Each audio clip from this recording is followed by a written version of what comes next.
In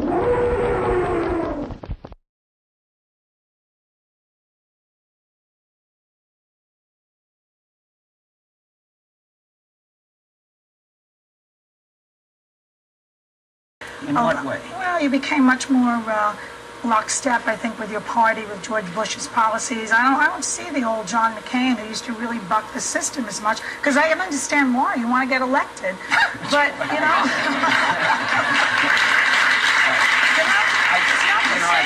I've been through this litany before when I say, okay, what specific area have I, quote, changed? Nobody can name it.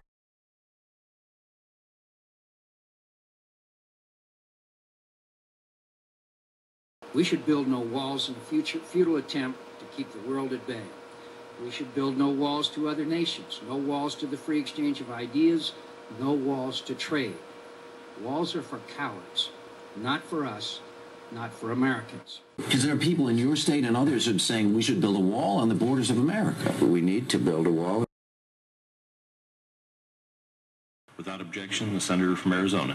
Mr. President, as senators begin debate on the budget, I want to briefly discuss why at this time I cannot in good conscience vote in favor of tax cuts. What are your feelings about the tax cut that's being talked about even now in the Senate? Well, I felt that the tax cut is not appropriate until we find out the cost of the war and the cost of reconstruction. The second thing we got to do is make the Bush tax cuts permanent, my friends. Make those tax cuts permanent.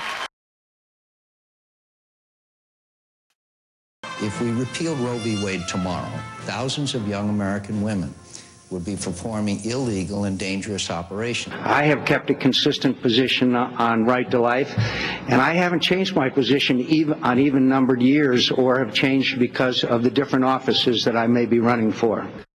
Well, in 1999, John McCain, who was about a year away from running for president in 2000, told the San Francisco Chronicle that he did not see a need then or in the midterm or long-term future to overturn Roe versus Wade. Yesterday in Spartanburg, South Carolina, a crucial primary state, one that John McCain lost in 2000, that pretty much did in his chances of winning the Republican nomination back in that campaign. He said something quite different about his pro-life position in Roe versus Wade. Let's listen to the question and the answer. How do you feel about overturning Roe versus Wade? I do not support Roe v. Wade. It should be overturned.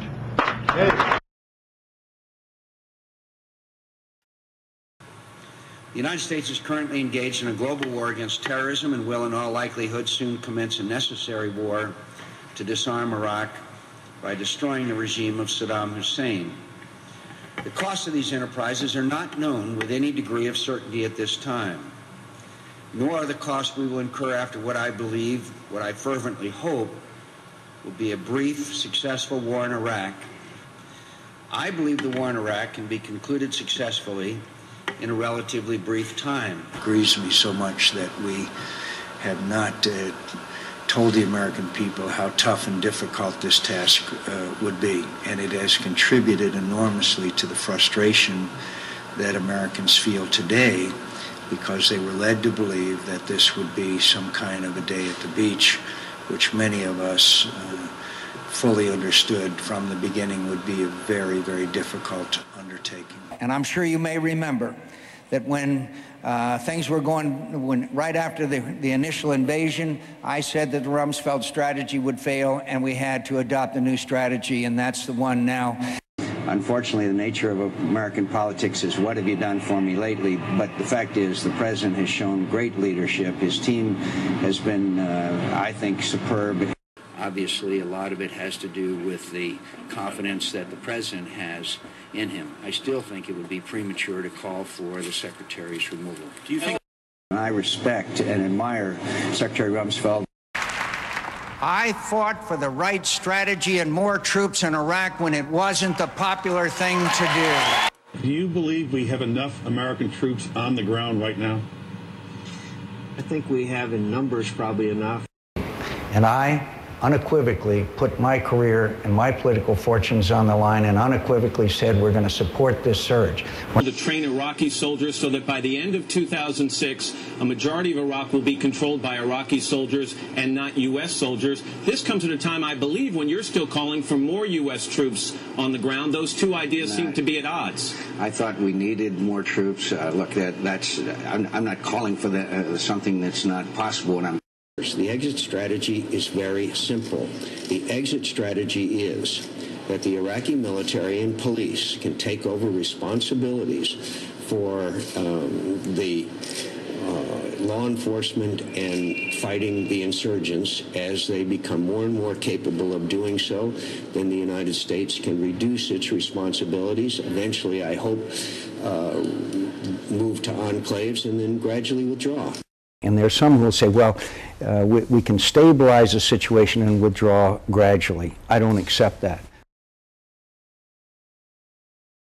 No, Senator, the DNC also began running an ad this week that questions your judgment when it comes to the economy. They're beating up on you, sir. We have had a pretty good, prosperous time with low unemployment, low inflation.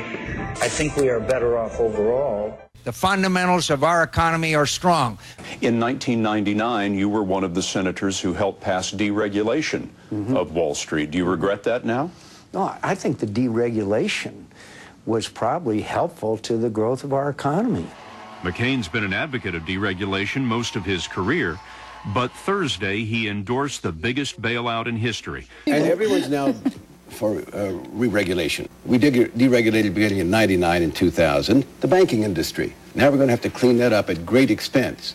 So, I mean, I think for John McCain, though, who has the heaviest burden here, since he voted for all the deregulation, for him to now say he would be the toughest re-regulator is kind of a hard thing to swallow. The question is, who in this crisis looked more presidential, calm and unflustered? It wasn't John McCain. Right. He said fire Chris Cox at the SEC. It was unpresidential behavior by a presidential aspirant. Well, that was 2 days after he said that the fundamentals of the economy were strong. That moment on Monday, Donna, where John McCain said the fundamentals of the economy are strong, he said it 16 times. Right.